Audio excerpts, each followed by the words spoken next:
Odell, who's with the Design Central Studio. We are in Bridgetown, Barbados, and we're going to find out what he does, how he does it, and why he does it. So stay tuned. All right, so we are in the studios of beautiful Barbados at the Design Studio. We're with Andrew Odell. How are we doing? I'm doing great, Bruce. Doing great. Good. So thanks for having us in your studio, your workspace. I just happen to be in Barbados. I don't actually care where your studio is, but it's nice that it's in Barbados. So we met the other night at a mutual bar friend. Yeah. we'll keep it that. But tell us, what type of photography do you do? I do mainly a lot of wedding photography, but I also do a lot of drone coverage, video, and photography as well too.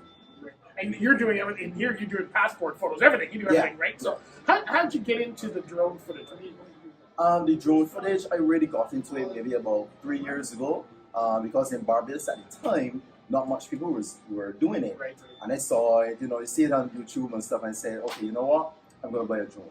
And bringing it in was costly. So, you pay $1,000 or $1,200 US for it. Then when it gets here, you have to pay another $1,000 to land it. So as soon as I got it, end up in the air. Yeah. First day of flying, crashed it.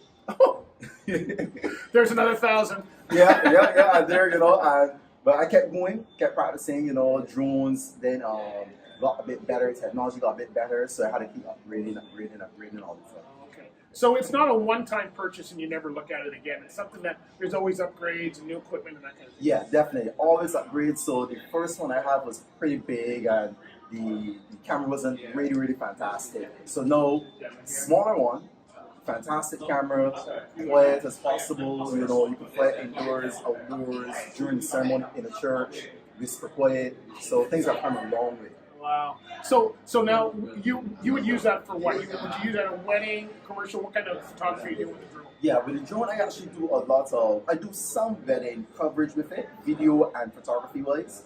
But I do a lot more realistic and commercial type of photography and video for it, so people can see the big expanse of some of these mansions and that kind of stuff like that. Nice. Yeah. So you're that guy flying over Rihanna's house, right? That's right. So now, what other than the cost issues, what was it like trying to learn to fly a drone? Like, do you need a pilot's license for one of these? These are getting pretty expensive. To be honest, at the time when I started doing it, nobody knew what it was. Right. So police would come up next to me when I was flying in. What was that? So nobody had a clue what it was. So in Barbados, no, you have to get a license. Not necessarily to fly it, but they can just want you to register the whole drone so that they know how many people out there have drones and stuff like that. So it's not a pilot license, nothing hardcore to that extent.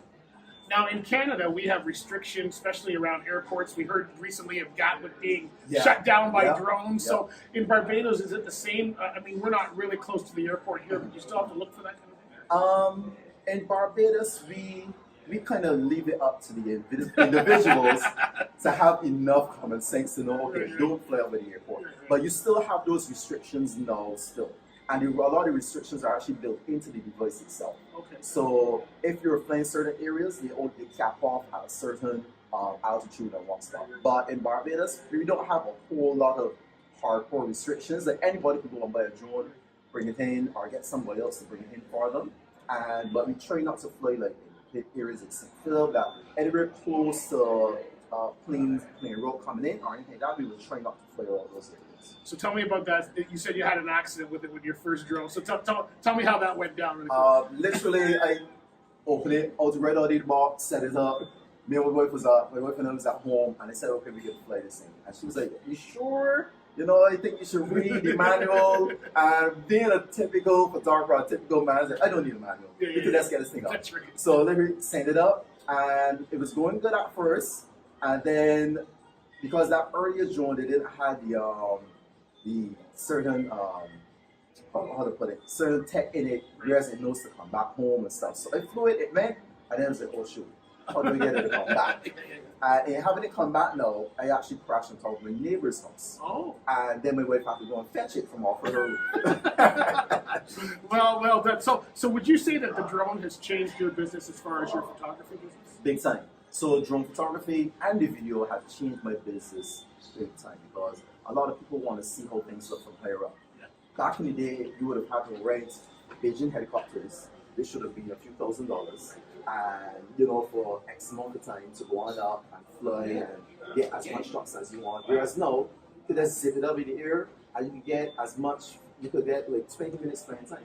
And if you have 4 or 5 batteries, you have an hour or 2 hours. So you know, it has changed the game big time. Well, that's awesome. So when we come back, I'm going to talk to you about how you got started in photography. Yeah. Okay, so stay tuned.